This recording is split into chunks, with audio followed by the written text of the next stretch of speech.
बिस्मिल्लाहिर्रहमानिर्रहीम। आज हमने बेल्जियम के बारे में पढ़ना है। यूरोप का एक कंट्री है बेल्जियम।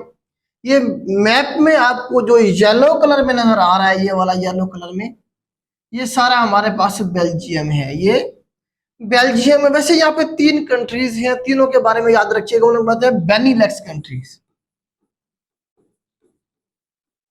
बेनीलेक्स कंट्रीज, बी से बेल्जियम, एन से नीदरलैंड ऊपर की तरफ, और LUX से लग्जमबर्ग, ये नीचे की तरफ है लग्जमबर्ग।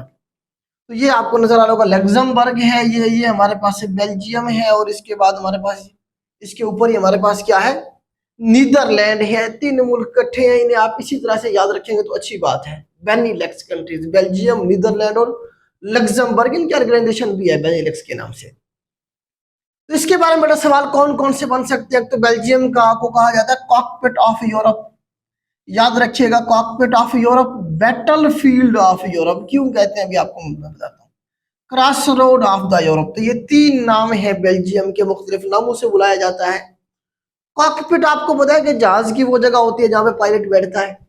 तो अगर पूरे यूरोप को जहाज मान लिया जाए तो ये जगह वैसे ही बनती है जैसे कॉकपिट होता है। इस तरह से आप याद रख सकते हैं।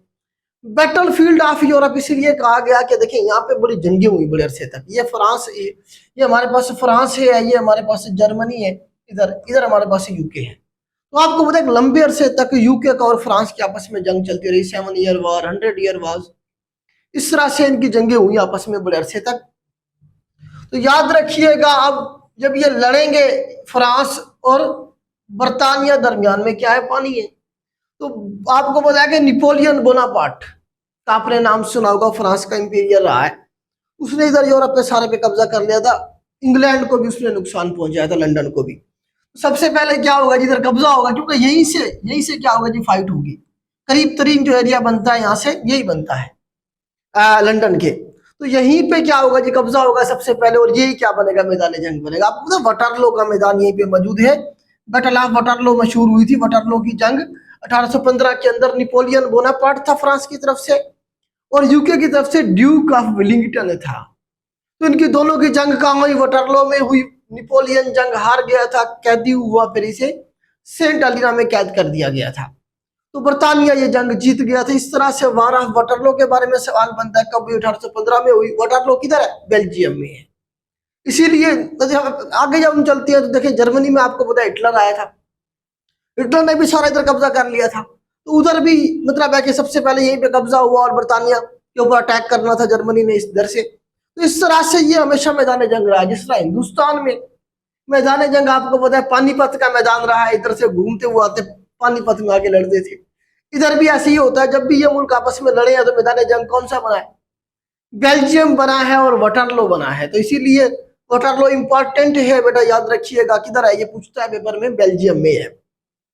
फिर इसकी करेंसी के बारे में पूछा जा सकता है आपसे। तो करेंसी इसकी बेल्जियम फ्रैंक है। उसके बाद कैपिटल देखें, इसका कैपिटल बेटा ब्रसल्स है। बेल्जियम का कैपिटल हमारे पास क्या है, ब्रसल्स है। ब्रसल्स इसलिए भी इंपॉर्टेंट है क्योंकि एक तो यूरोपीय यूनियन का इधर हेडक्वार्टर है। आप कह सकते हैं यूरोपीय यूनियन की जो पार्लियामेंट है वो ब्रसल्स में बैठती है। उसके बाद आप नेटो के बारे में देखें। नेटो इस वक्त आपको पता है दुनिया का सबसे बड़ा मिलिट्री अलायंस है।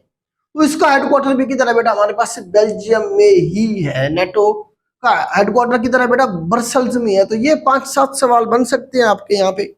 ये यहाँ पे कौन से ओशन को लगता है, देखें तो ये यहाँ पे लगता है अटलांटिक ओशन को, अटलांटिक ओशन को लगता है। तो इस तरह से उम्मीद करता हूँ बेल्जियम के बारे में मैं आपको समझा पाया हूँ। आज के लिए इतना ही। अल्लाह हाफिज।